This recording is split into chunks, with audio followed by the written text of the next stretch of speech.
Bakhmout, dans la région de Donetsk, dans l'est de l'Ukraine, continue de résister aux attaques russes.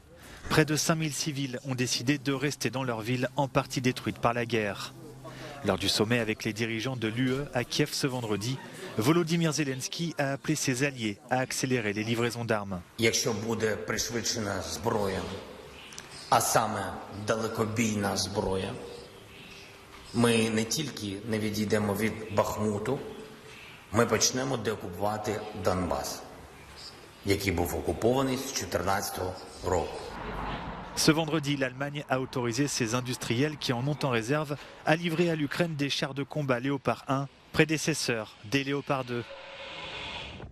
Le procureur général ukrainien a par ailleurs lancé une procédure pénale contre le chef et fondateur russe du groupe de mercenaires Wagner, Yevgeny Prigojine.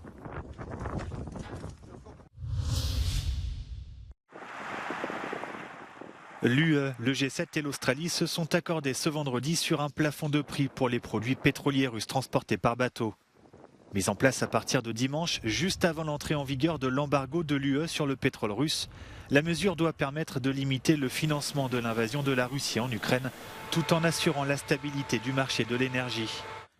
L'accord comprend un prix plafond de $100 le baril pour des produits plus chers comme le diesel et un autre de 45 € le baril pour des produits moins raffinés comme le mazout.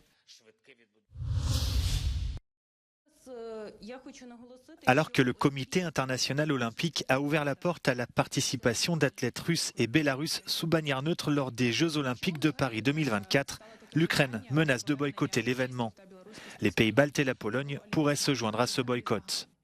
І ми не маємо права на компроміси у цій ситуації. Коли гинуть наші українці, коли гинуть наші жінки, діти, коли ми бачимо, як бомблять, ще раз я повторюсь, наші міста, як 344 спортивних об'єкта вже зруйновано, 220 наших спортсменів вже загиблих. Ми не можемо на сьогоднішній день мати компроміси стосовно допуску російських і білоруських спортсменів.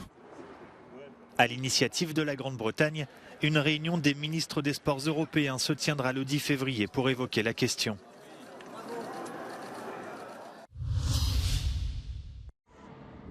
Le pape François a exhorté ce vendredi les dirigeants sud-soudanais à un nouveau sursaut en faveur de la paix, au premier jour de sa visite dans le plus jeune État du monde déchiré par les luttes de pouvoir et l'extrême pauvreté.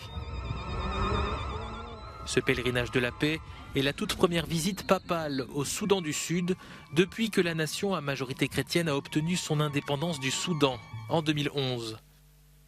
Ce message de paix avait déjà été martelé par le souverain pontife quelques jours plus tôt en République démocratique du Congo. Testimoni di misericordia e di riconciliazione in mezzo a violenze scatenate non solo dallo sfruttamento delle risorse e dai conflitti etnici e tribali, ma anche e soprattutto dalla forza oscura del maligno, nemico di Dio e dell'uomo. Cette visite a attiré des foules immenses dans les deux pays, en proie à la violence et à l'instabilité.